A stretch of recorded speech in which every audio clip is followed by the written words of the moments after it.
Hello student, physics गुरुजी YouTube channel में आपका स्वागत है। कल तक हमने पढ़ा हुआ था कि अदिश क्या होता है, सदिश क्या होता है, सदिश के प्रकार पढ़े थे। उसके बाद हमने कार्तीय निर्देशांक पद्धति में सदिश को कैसे व्यक्त किया जाता है। उसके बाद सदिश का संयोजन और सदिश का वियोजन पढ़ा था। तो आज हम इनके न्यूमेरिकल के बारे में बात करेंगे। तो थोड़ा सा हम इसको रिमाइंड कर लेते हैं। तो जैसे मैं आपके लिए बता रहा हूँ कि यहाँ पे हमने लिखा हुआ है a बराबर 5 मीटर। a बराबर 5 मीटर ये क्या व्यक्त करता है, ये बात हमको समझनी है। अगर आप ये वाला आज का अगर लेक्चर अच्छे से समझ लेते हैं तो आपका कॉन्सेप्ट बिल्कुल क्लियर है। तो यहाँ पे लिखा हुआ है a बराबर 5 मीटर। तो a क्या है, ये किसी जो भौतिक राशि है, कोई भी भौतिक राशि है, वो हो सकता है अदिश है या सदिश है, क्योंकि हम जानते हैं दो प्रकार की होती है। तो कोई भी जो भौतिक राशि है उसका ये आपका क्या है, एक प्रतीक है। तो हमने a माना हुआ है, वो लिखा हुआ है 5 मीटर। तो यहाँ पे जो ये 5 है, 5, ये 5 आपका क्या है, ये आपका कोई परिमाण है या संख्यात्मक मान, कुछ भी कह सकते हैं। ये परिमाण है या संख्यात्मक मान है। और जो ये स्मॉल m क्या व्यक्त करता है, ये स्मॉल m व्यक्त करता है मीटर, यानी ये व्यक्त करता है मात्रक। ये किसका मात्रक है, दूरी का। तो यदि कोई आपकी भौतिक राशि अगर परिमाण और मात्रक के साथ हो तो वह कौन सी राशि होती है, हमेशा वह होती है अदिश। तो ये आपका जो राशि है यह अदिश राशि है। तो अदिश राशि को व्यक्त करने का तरीका क्या होता है, सिर्फ प्रतीक चिन्ह लिखा होता है। अब यहाँ पे हम देखते हैं एक प्रतीक चिन्ह, उसके ऊपर तीर लगा हुआ है। तो यहाँ पे ये जो 5 है ये आपका क्या है, वही ये परिमाण है, परिमाण या संख्यात्मक मान। मीटर आपका स्मॉल m क्या व्यक्त करता है, मात्रक, ये मात्रक को व्यक्त करता है। इसके बाद लिखा हुआ है पूर्व। तो पूर्व क्या है, आपकी दिशा। तो यदि कोई भौतिक राशि परिमाण मात्रक के साथ साथ दिशा को भी व्यक्त करे तो वह कौन सी राशि कहलाती है, वह कहलाती है सदिश। तो आप आसानी से देख सकते हैं अदिश और सदिश का अंतर। तो सदिश को प्रतीक क्या होता है, आपने लिखा यहाँ पे ये प्रतीक चिन्ह लिखा, उसके ऊपर तीर। तो ये हमारा हुआ अदिश और ये हुआ सदिश। तो आप इसको आसानी से देख सकते हैं कि अदिश को किस प्रकार से लिखना है, सदिश को किस प्रकार से लिखना है। इसके बाद हम बात करते हैं विपरीत सदिश। तो मैंने लिखा हुआ है a सदिश का विपरीत सदिश। तो कोई भी जो दिया गया सदिश है उसका विपरीत सदिश क्या होगा, हमेशा उसके आगे माइनस का चिन्ह लग जाएगा। क्यों, क्योंकि हमने ये चीज जानते हैं, अगर कोई सदिश a सदिश इस प्रकार से दिया हुआ है तो इसका विपरीत सदिश क्या होगा, विपरीत सदिश हमेशा क्या होता है, यानी उसकी दिशा 180 डिग्री आपकी विपरीत हो जाती है, 180 डिग्री।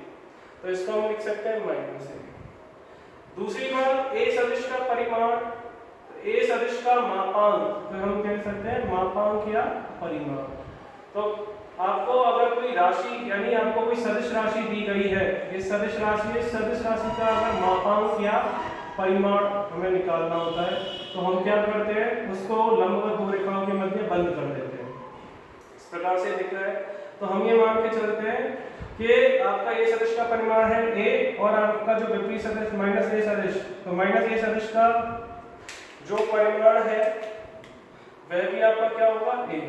तो यदि हम कहें कि यदि हम किसी सदिश में से यदि विपरीत सदिश को अगर क्या करते हैं, अगर घटाते हैं तो परिमाण हमेशा क्या मिलेगा, 0 मिलेगा। तो ऐसी भौतिक राशि है जिसका परिमाण हमेशा 0 हो या 0 हो, शून्य सदिश कहलाती है। ये बात आपको ध्यान रखनी है, पूछा जाता है। इसके बाद आता है एकांक सदिश। एकांक सदिश यानी ऐसा सदिश जिसका परिमाण हमेशा 1 हो। ठीक है। तो एकांक सदिश के व्यक्त करने का तरीका होता है a कैप। तो a कैप बराबर दिया गया सदिश बटे दिए गए सदिश का परिमाण। ये सूत्र आपको बहुत याद रखना है। कल भी मैंने बोला था, मैं आपको और वीडियो में आपको लिंक दे दूंगा, उस लिंक पे दोबारा जाकर आप इसको पढ़ सकते हैं कि एकांक सदिश क्या होता है, दिया गया सदिश बटे उसका परिमाण। अब यहाँ पे मैंने आपको कुछ एग्जांपल लिए, जैसे आप इसको देखते हैं। जैसे पहला, यदि मैंने लिया यदि a सदिश बराबर ax i कैप। अब यहाँ पे इसका मतलब क्या है कि अब हमें ये पता लग गया कि ये एक भौतिक राशि है, भौतिक राशि के ऊपर अगर तीर का निशान है यानी एक सदिश राशि है। तो कोई सदिश राशि है ax i कैप। अब यहाँ पे आई कैप क्या बताता है? ये आई कैप बताता है कि जो दी गई दिशा है, दिए गए सदिश की दिशा क्या है? एक्स अक्ष की दिशा में है। अब चूंकि ये सिर्फ एक्स अक्ष है तो अर्थात ये आपका क्या हुआ? एक विमीय सदिश। तो ये एक विमीय सदिश है। अब किसी सदिश को लिखने का तरीका क्या होता है? उसका परिमाण और उसकी दिशा। तो किसी दिए गए सदिश को जो लिखने का तरीका होता है वह क्या होता है? ए सदिश बराबर होता है उसका परिमाण इनटू उसकी दिशा, यानी एकांक सदिश। ठीक है, तो आप ये एक्स अक्ष की दिशा को व्यक्त करता है, वाई अक्ष की दिशा के लिए हम जे कैप लिख देते। परिमाण कुछ भी हो सकता है, ऐसा कोई फर्क नहीं पड़ता है, ये सिर्फ दिखने के लिए, यानी एक्स अक्ष के साथ हम एक्स लिखते हैं, वाई अक्ष के साथ हम वाई लिखते हैं, जेड अक्ष के साथ जेड लिखते हैं। तो यदि आपका दिया गया सदिश ए सदिश है तो ए एक्स आई है। तो दिए गए सदिश का परिमाण क्या होता है? तो दिए गए सदिश का परिमाण होता है तो वर्गमूल, जो आपका परिमाण है उसका वर्ग का वर्गमूल। तो ये यहाँ पे हल करने पे है ए एक्स। ये आपको भी समझना है। यदि जैसे मैंने लिखा ए सदिश बराबर ए एक्स आई कैप प्लस ए वाई जे कैप हो तो हमारा दिया गया सदिश है। अब चूंकि यहाँ पे क्या है? अब सदिश है तो सदिश के साथ सदिश को लिखने का तरीका क्या है? परिमाण और दिशा। अब यहाँ पे दो दिशाएं दी गई हैं, अर्थात जब भी कोई सदिश आपका क्या हो? दो दिशाओं में हो, तो अर्थात ये हमारा क्या हो गया? द्विविमीय सदिश। ये आपका द्विविमीय सदिश है। चूंकि आई कैप क्या व्यक्त करता है? एक्स अक्ष की दिशा को, जे कैप क्या व्यक्त करता है? वाई अक्ष की दिशा को। तो ये एक्स अक्ष और वाई अक्ष की दिशा में, यानी एक्स वाई तल में ये दिया गया सदिश है। अब ये दिए गए सदिश का परिमाण क्या होगा? दिए गए सदिश का परिमाण क्या होगा? जो एक्स अक्ष का जो घटक है उसका वर्ग, वाई अक्ष का जो घटक है उसका वर्ग का वर्गमूल। इसी प्रकार हमने एक सदिश लिया है ए सदिश बराबर ए एक्स आई कैप प्लस ए वाई जे कैप प्लस ए जेड जे कैप। तो ये आपका दिया गया सदिश क्या है? एक्स अक्ष की दिशा में जो एकांक सदिश की दिशा होती है आई कैप, वाई अक्ष की दिशा में जे कैप, जेड अक्ष की दिशा में के कैप। अर्थात दिया गया सदिश आपका क्या है? तीन दिशाओं को निर्धारित करता है। अर्थात ये जो आपका सदिश है क्या है? आकाश में दिया हुआ है। अब जिस सदिश के अंदर क्या है? अगर तीन दिशाएं दी गई हो तो वह क्या होता है? त्रिविमीय सदिश होता है। तो त्रिविमीय सदिश का जो परिमाण होगा वह क्या होगा? वर्गमूल एक्स अक्ष का जो घटक है इसका वर्ग, वाई अक्ष का जो घटक है ए वाई इसका वर्ग, प्लस जेड अक्ष का जो घटक है ए जेड इसका वर्ग। ठीक है, तो ये बात आपको ध्यान रखनी है, बहुत इंपॉर्टेंट है ये बात, इसको हमेशा ध्यान रखना है। ये घटक कई बार प्रश्न पूछा जाता है, सदिश दिया गया होता है, सदिश का आपको क्या निकालना है? परिमाण निकालना होता है। तो ये परिमाण होते हैं, ये आपके परिमाण होते हैं, ये परिमाण, ये परिमाण, ये परिमाण। अब हम बात करते हैं, यदि दो सदिश आपके दिए गए हो, ए सदिश व बी सदिश, यदि हमारे पास दो सदिश है ए सदिश व बी सदिश, जो इनके परिमाण है उनके मध्य हमेशा थीटा कोण बनता है। ठीक है, तो आप कह सकते हैं परिमाणों के मध्य भी हो सकता है, सदिशों के मध्य भी हो सकता है, एक ही बात है। तो परिणामी सदिश का मान, तो देखो यहाँ परिमाण या परिणामी, तो परिणामी सदिश का मान व दिशा हमें क्या करनी है? ज्ञात करनी है। तो जो आपका परिणामी सदिश है इसका मान व दिशा ज्ञात करनी है। तो हम ये मान के चलते हैं, क्या मान के चलते हैं?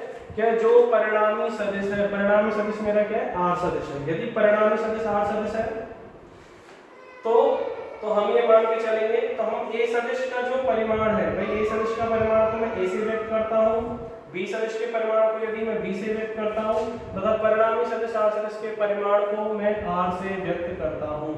आप सभी बच्चों ध्यान से ध्यान रखना कि परिमाण और परिणाम दोनों अलग अलग होते हैं। तो परिणामी सदिश का परिमाण ये मैंने आर लिखा, तो इनका सूत्र क्या होता है? यदि आपको दो सदिश दिए गए हो और उनके मध्य कोई कोण दिया गया हो तो उनका जो परिणामी सदिश का जो परिमाण होता है, परिणामी सदिश का जो परिमाण होता है वह क्या होता है? आपका जो पहला सदिश है उसके परिमाण का वर्ग प्लस जो दूसरा सदिश है उसके परिमाण का वर्ग प्लस दो पहले सदिश का परिमाण गुणा दूसरे सदिश का परिमाण इनटू दोनों जो सदिश है उनके मध्य बनने वाला कोण cos थीटा का हमें लेना है वर्गमूल। ये सूत्र आपको कल भी बताया था, ये आपको याद रखना है। तथा जो परिणामी जो सदिश है परिणामी सदिश तथा जो आपका पहला सदिश है ए सदिश के मध्य बनने वाला कोण क्या होगा? तो परिणामी सदिश व प्रथम सदिश जो ए सदिश के मध्य बनने वाला कोण क्या होगा आपका? ये बनने वाला कोण अगर मैं मान लेता हूं अगर ये कोण अल्फा है तो अल्फा बराबर होगा आपका tan इनवर्स। अब आपको क्या याद रखना है? परिणामी सदिश व ए सदिश के मध्य बनने वाला, तो यहाँ पे क्या होगा? इसको ऐसे लिख सकते हैं, देखो याद रखने का तरीका क्या होता है। परिणामी सदिश व ए सदिश के मध्य, तो जौन से सदिश के मध्य यानी जिस सदिश के मध्य बनना होता है तो इसको यहाँ लिखेंगे। तो ये आपका बचेगा b sin थीटा प्लस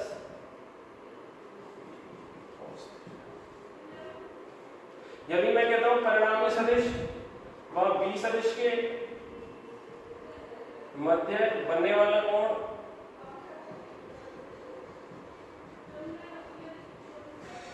अगर बीटा हो तो बीटा बराबर क्या आ जाएगा? tan इनवर्स, चूंकि b के साथ बनाना है तो इसको b को यहां लिख दो, तो a sin theta plus a cos। हमेशा याद रहेगा, कभी भी आप नहीं भूलोगे इस चीज को, ये आपको याद रहना है।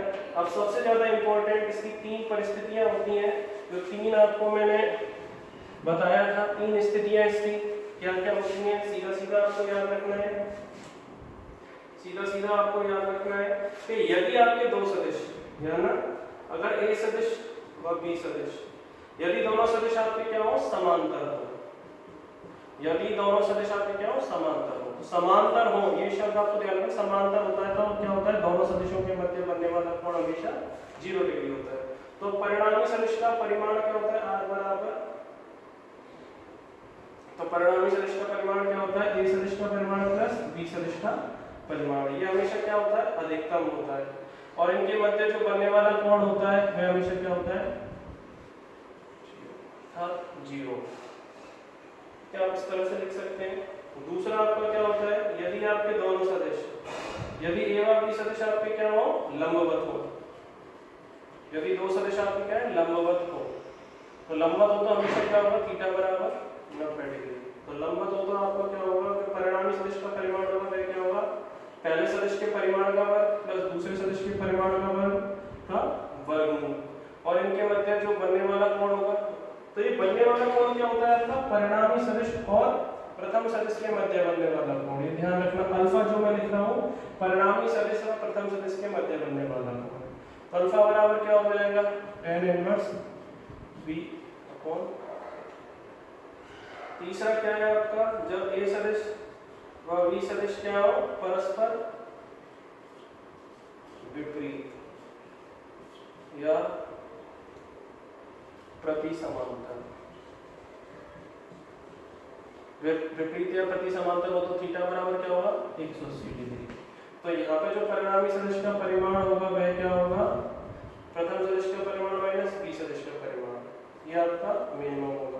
ये किस पे निर्भर करेगा आपका? यदि a अगर बड़ा है b से तो a माइनस के b, यदि आपका b बड़ा है a से यानी b सदिश का परिमाण अगर बड़ा है तो ये क्या होगा? b minus a।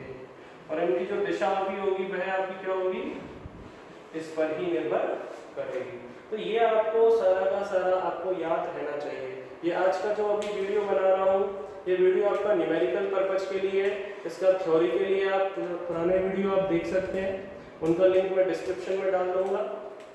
अब आगे बात करते हैं हम न्यूमेरिकल की।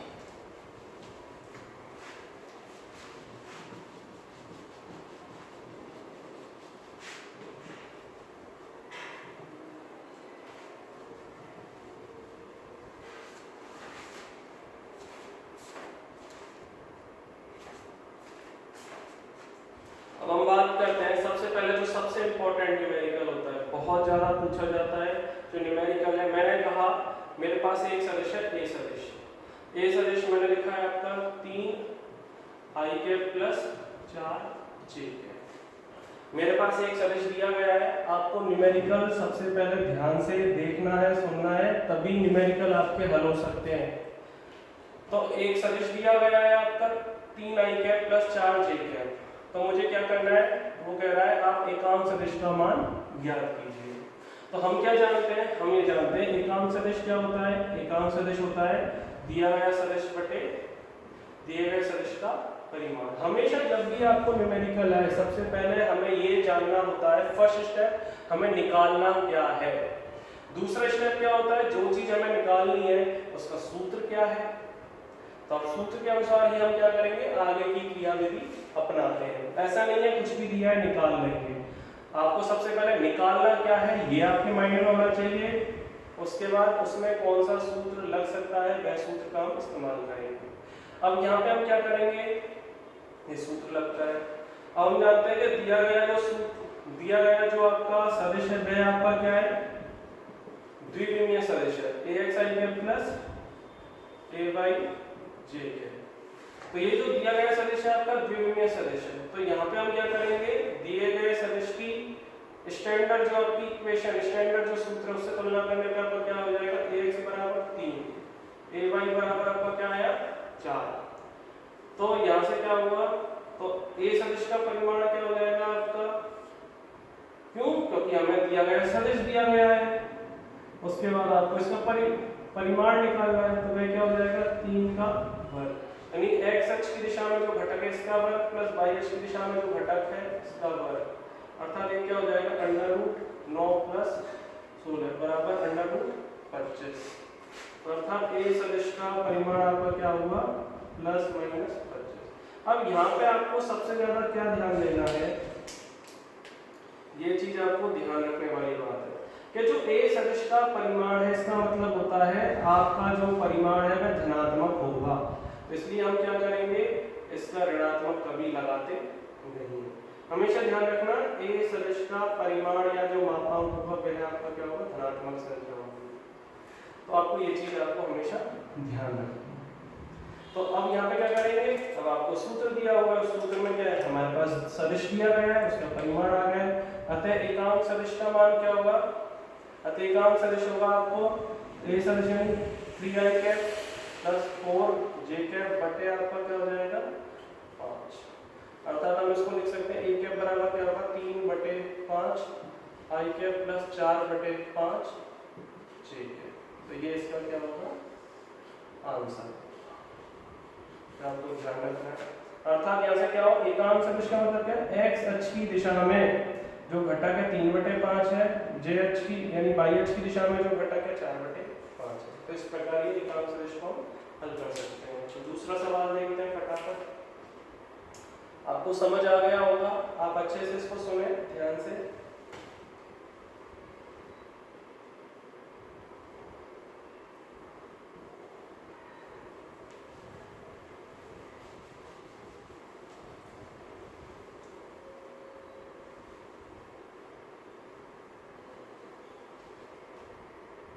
मैंने लिखा है एक सदिश आपका माइनस के 3 i प्लस के 4 j माइनस के 5 k।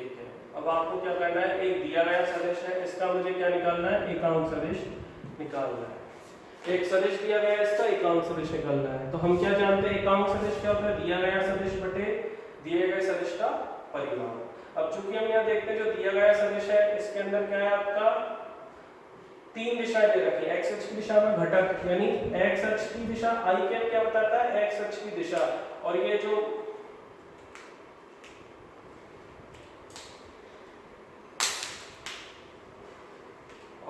-3 है, -3 क्या बताता है x अक्ष की दिशा में दिए गए सदिश का घटक। j कैप आपका क्या है y अक्ष की दिशा, और ये आपका क्या बताएगा y अक्ष की दिशा में घटक, ठीक है। और ये k कैप आपका क्या है z अक्ष की दिशा, और ये z अक्ष की दिशा में दिया गया घटक।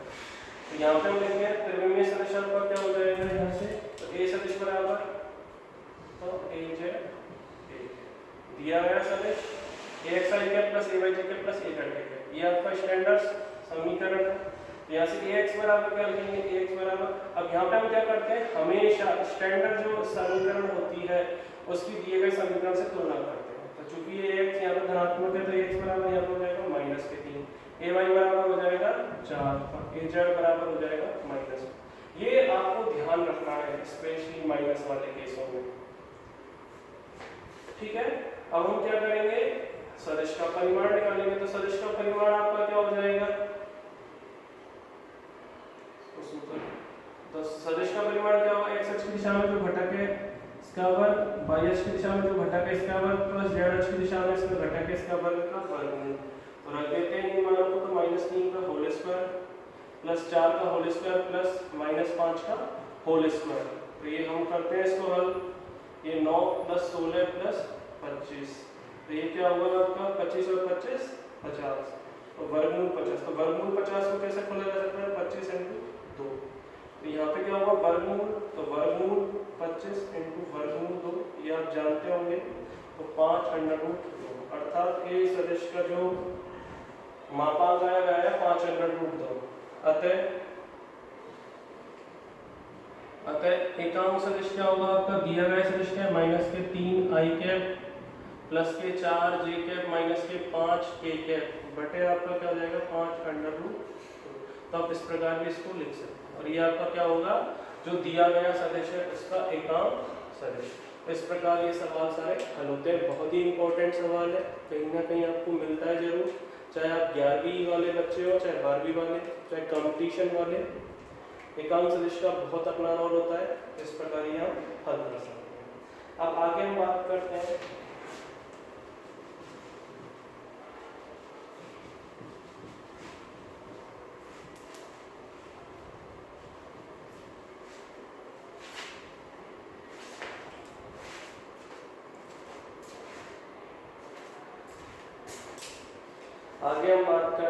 एक सवाल हम लेते हैं दो सदिश, दो सदिशों के मध्य अगर कोण दिया गया हो, यानी दो सदिश हैं, उनका जो परिमाण होता है तो उनके मध्य यानी परिणामी सदिश का मान और दिशा का सवाल लेते हैं। तो हम ये कहते हैं किसी कण पर या किसी बिंदु पर, किसी कण या किसी बिंदु पे आपके क्या है, दो सदिश के जो परिमाण है, मैं कहता हूं किसी कण पे या किसी बिंदु पे एक सदिश जिसका परिमाण आपका है 4 न्यूटन, दूसरा सदिश है उसका परिमाण मैंने ले लिया 3 न्यूटन। किसी कण पर या किसी बिंदु पर लगने वाले दो बल, अब चूंकि बल आपका सदिश राशि है तो लगने वाले दो बल न्यूटन से भी पता लग जाता है, न्यूटन आपका क्या बल का मात्रक है। तो किसी कण पर लगने वाले दो बल 4 न्यूटन और 3 न्यूटन है, तथा इनके मध्य, तथा इन दोनों सदिशों के मध्य, तथा इन दोनों सदिशों के मध्य क्या है 60 डिग्री यानी 60 डिग्री का कोण बनता है। तो वो क्या कहता है, मुझे परिणामी सदिश का मान यानी उस परिणामी यानी उस कण या बिंदु पर जो परिणामी बल का मान व दिशा। मैं दोबारा से सवाल रिपीट कर देता हूं, किसी कण या बिंदु पे आपके क्या है, दो बल लग रहे हैं, उन दोनों बलों के मध्य 60 डिग्री का कोण है, तो परिणामी यानी उस कण या बिंदु पे जो लगने वाला परिणामी बल का मान व दिशा ज्ञात करें। तो हम इसका आंसर कैसे लिख सकते हैं, इस बात को समझ सकते हैं। जैसे हम ये मान के चलते हैं कोई आपका वह कण या बिंदु है, उस पर दो बल लग रहे हैं, तो कोई सा भी कहीं मान लेते हैं। तो पहले 4 न्यूटन दिया हुआ है, तो हम ये मान लेते हैं 4 न्यूटन ये होगा, 3 न्यूटन ये होगा, और इन दोनों के मध्य 60 डिग्री का कोण है। हम कैसे भी ये बना सकते हैं, यानी दो आप किसी कण पर दो बल लग रहे हैं, 4 न्यूटन 3 न्यूटन, दोनों के मध्य 60 डिग्री का कोण है। इसको मैं ए सदिश ले लेता हूँ, इसको बी सदिश ले लेता हूँ, ठीक है। तो ये 4 न्यूटन क्या है, ये आपका परिमाण है, यानी एक सदिश का परिमाण, ये 3 न्यूटन के दूसरे सदिश का परिमाण है। तो यहाँ पर परिणामी सदिश का जो परिमाण होगा वह क्या होगा, r बराबर, हम ये सूत्र जानते हैं, r बराबर a² plus b² plus 2ab cos theta. अब वही तरीका है, आपको परिणामी बल निकालना है, इस बिंदु पे लगने वाला परिणामी बल। यदि आपके दो सदिश दिए गए और कोण दिया गया तो हम दूसरा स्टेप पर सूत्र, तो परिणामी बल का मान क्या होगा आपका, r बराबर वर्गमूल a² plus b² plus 2ab cos theta. ठीक है, इसको मैं यहाँ लिख देता हूँ, जो परिणामी बल का मान,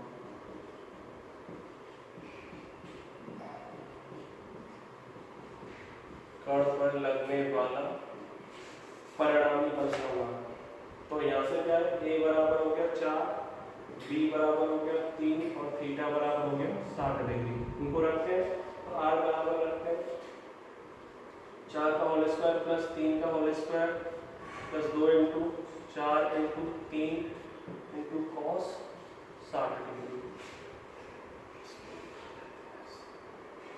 तो r बराबर क्या हो जाएगा, यहाँ से वर्गमूल 4 चौका 16 प्लस 9 प्लस 4 या 12 गुना 24, 24 गुणा cos 60 क्या होता है 1/2, ये 12 बार। तो r बराबर क्या हुआ अंडर रूट 25 प्लस 12, r बराबर हुआ आपका 25 प्लस 12 आपका हुआ 37। अब चूंकि ये जो परिणामी होता है, जो परिमाण होता है वह हमेशा धनात्मक होता है, तो ये बात आपको ध्यान रखनी है।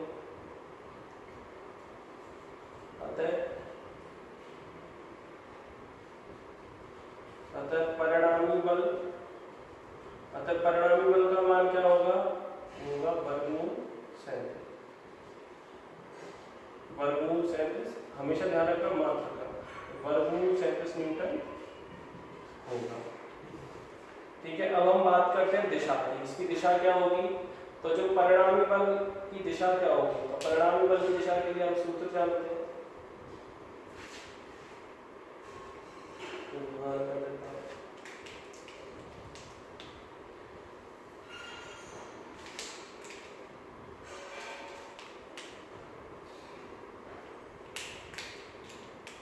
तो जो आपका क्या है, जो परिणामी बल है, परिणामी बल r सदिश की, परिणामी बल r सदिश की दिशा क्या होगी,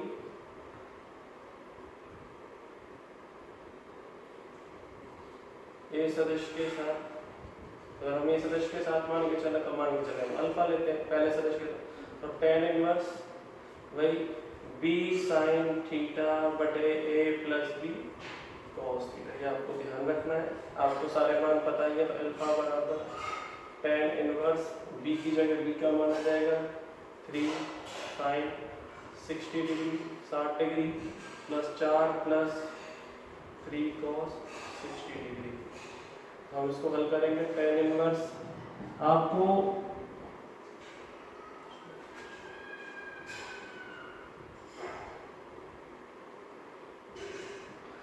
ये सारे मान याद रहने चाहिए। अब आप 12वीं में आ चुके हैं, इनके बारे में मैं एक वीडियो बनाऊंगा।